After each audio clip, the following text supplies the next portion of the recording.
Hello everyone, welcome back to another video. In this video I'm going to be going over these losses that I took right over here and how I could have potentially avoided them with a concept called a no-bid day. And I'm going to be just explaining why I traded in these areas and then why it was not better to just not trade or maybe look for a different type of trade. So that's what I'm going to be going over this video. Make sure you stay till the end because this is something that happens quite often and it happened to me in the past as well. So it is very important to notice it in real time and then avoid these losses. So let's get right into it. So as you can see, it's right over here on this day, Tuesday, 16th of September.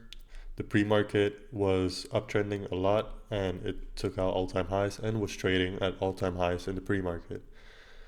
Where did that rally come from? That came from a small little demand zone, a lower time frame demand zone right over here. Price was struggling to get past that, to break that, and then started rallying up from there in the pre-market.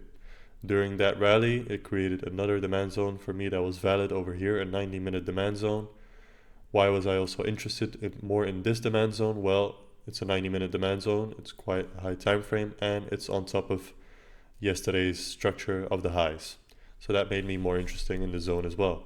So this is how it looks on the 30-minute time frame. This is the zone, the 90-minute demand zone that I told you about. It's like on the highs of, not really, but it's close to the highs of yesterday high. If it was a little bit higher like this, it would have been even better. But hey, the demand zone was still valid for me. There is consolidation in this area. There's a rally after. So the demand zone is still valid for me, even though it's not really perfectly on top of the highs. And then here is the other demand zone that gave a very big push on the market open of Monday, 15 September. So those are the two demand zones that I was watching for the day. So I went now on the lower time frame on the 1 minute, and I'm going to be going over my first trade that I took off of that 90-minute demand zone. So you can see there's some accumulation right over here and then a rally up, which made it a 90-minute demand zone. And then I'm expecting price to come back, defend price while it's in there, and then to look for an entry if buyers are strong enough. This is the mistake I made. I did not read in the moment that buyers were not strong enough at all, and that resulted in me losing this trade. So why were buyers not strong enough? Well, let me show you first of all over here on the footprint. So right off the market open, you can see that, and as well, I think you should be, just in general, me personally, if price is at all-time highs, I'd like to be a little bit more careful, especially if it went to all-time highs in the pre-market and then starts downtrending a little bit. I think you should be a little bit more cautious with what you do.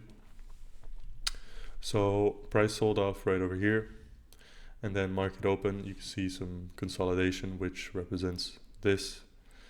And I'll show you in a minute on the Bookmap as well, but you could just see on the Bookmap a lot of buying in here, getting smaller and smaller, and the selling on this sell-off got just very big and a lot of aggressive selling. So this demand zone is still valid, but what would be better to see first is a reaction of buyers with a retrace with weaker selling and then to take that long. I made the mistake of not waiting for this, and I wanted to be a first buyer, which was my mistake in this trade. So taking a look over here on the Bookmap, right over here is market open. Here, this is market open, and you can see that buying that I told you about, a little bit of buying right on market open, but that buying is not going anywhere. It's not breaking out, it's not going up, price is not struggling to go up. And then that heavy selling starts coming in right over here. You can see just the size of this red bubble is getting bigger, and then the size of these green bubbles are getting much smaller. And then boom, more heavy selling coming in. This little pop just got sold into again, hitting offers. Just, you see these offers getting filled. The buying is very much smaller than all of this selling. Then on that drop, you can just see that massive selling, 587 contracts, just a lot of aggressive selling coming in the market. And then approaching my zone of 90-minute demand, look at just this sell-off. If you zoom out a little bit, look at how big the selling bubbles are compared to the buying bubbles. right? So this sell-off is very, very aggressive, and there are no bids coming into the market. That means just the buyers are not there. They don't have the juice to defend against these sellers. And you can just see while price is going down as well, these offers are appearing to defend those sellers to get further sell-off. So price is selling off, offers are getting filled here again, more offers getting filled, another one over there, and here's some buying coming in. And I see this while it is in my demand zone, right? So 6678 is the price right now. That is literally where my demand zone started. So in other occasions and in other scenarios, that will be a great confirm for a trade. But in this one, it's not. The context is not there because the sellers are way too aggressive. The buyers from the open did not get any reward. They're in pain. They were not able to push price up. So the perfect thing to do here is in the zone, wait at least for reaction of buyers first. Let them show their strength and then wait for a retrace if it happens, or any other type of way to enter a trade. But let buyers show their strength first. Don't be a first buyer in this scenario, right? And you can see on the footprint as well, there's no real confirmation for this trade. Like there's no real way on the footprint where you can see buyers are very strong. So the price is 6678. Look at this, where there's nowhere to be seen that buyers are strong here. There's just a lot of selling right from the open. You can see just a lot of selling, a little volume bulge over here in the middle, but the selling is much greater than the buying, and that's where that sell-off came from. So I entered 78s. This is where I entered. And look, in other scenarios and in other contexts, this is for me a great confirmation to get long. But in this context, it's not at all. The selling is way too heavy, way too strong, and the buyers were struggling for market open. So the better way was just to wait for buyers to come in, show their strength. But I did not do that. So let's play it out. That's where I got long, right over here. And then I get stopped out on this little aggressive sell-off. Then price just went up a little bit, not that much. You see all these offers appearing in between price, more offers appearing, getting filled, and re-offering as well right after getting filled. You can see that right over here. That's a great example. This offer here got filled, and as soon as it got filled, it re-offered just to keep defending that price. Then price drops aggressively on that sell-off. Offers are appearing, and that's a great sign for a sell-off. While heavy selling is coming into the market, offers are getting filled, price drops, and then on that drop, offers keep reappearing to defend that sell-off. Same for if price would be going up. That would be very nice to see as extra confirmation as well. Why price is going up, bids are appearing to defend that rally. So here price is selling off. And at this point in time, I still did not realize that the selling was way too aggressive, way too strong to be able to be a first buyer in this market. That thought did not enter my mind. But I did stay quite patient to look for a better entry than this. I did not want this to happen again. So then my second trade, price sells off very aggressively. Then it's very good, like very rangy, very slow price action. And then eventually it did come into my next demand zone that I showed you earlier, from where that rally started overnight. That 30-minute demand zone that made the rally overnight. Eventually price came in there and then was just very slow price action and very choppy. I do have to give myself some credit to stay this patient, to not get involved in any of this action and not take many unnecessary losses.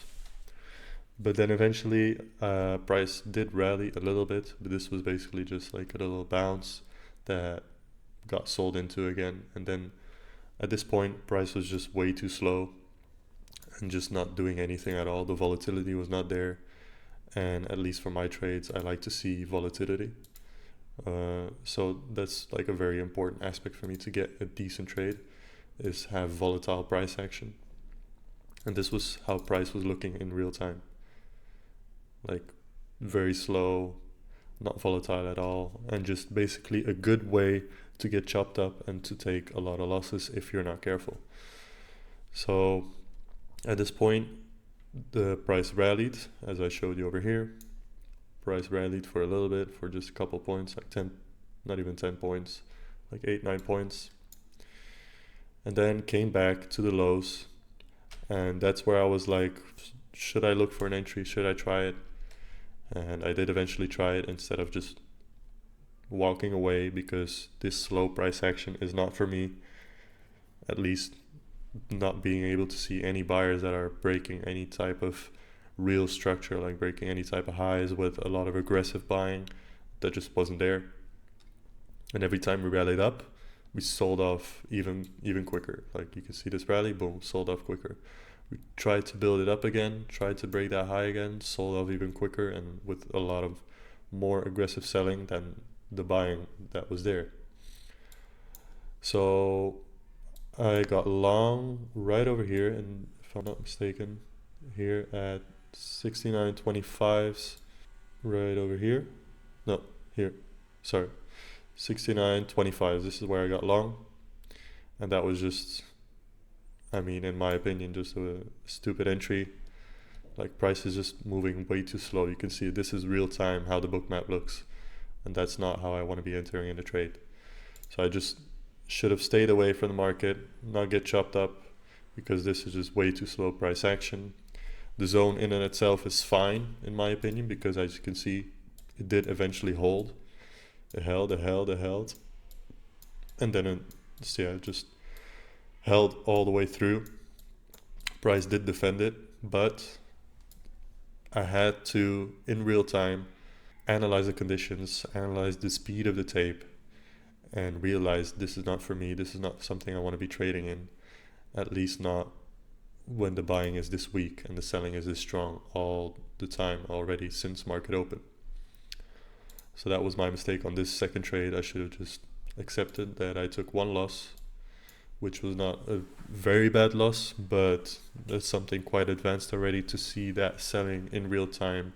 Stay out of this. That's my mistake, but I learned from it.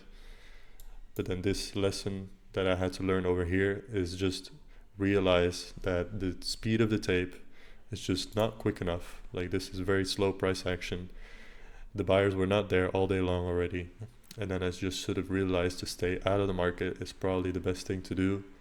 Just stay cash, preserve your capital, and then come back the next day to look for actually good trades with good location, good context, good confirmation, and good volatility in the market.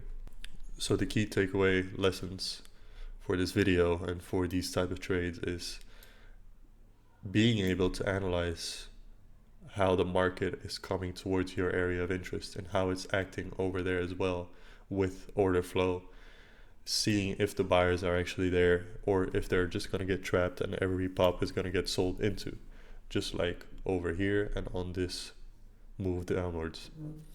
And then especially while after that sell-off happened, because this day had been quite volatile already, we rallied up in the pre-market, moved down pre-market and on market open, and then there was just no volume, no volatility at all anymore an hour after market open. So that was just best to just stay out of it and not get chopped up in all of this consolidation and tough price action for scalpers. So if you enjoyed this video, leave a like, comment, and subscribe. If you have any questions about this or order flow or how I analyze my charts to find supply and demand zones or key levels or what confirmations I use to enter a trade, let me know, and I'll see you in the next video.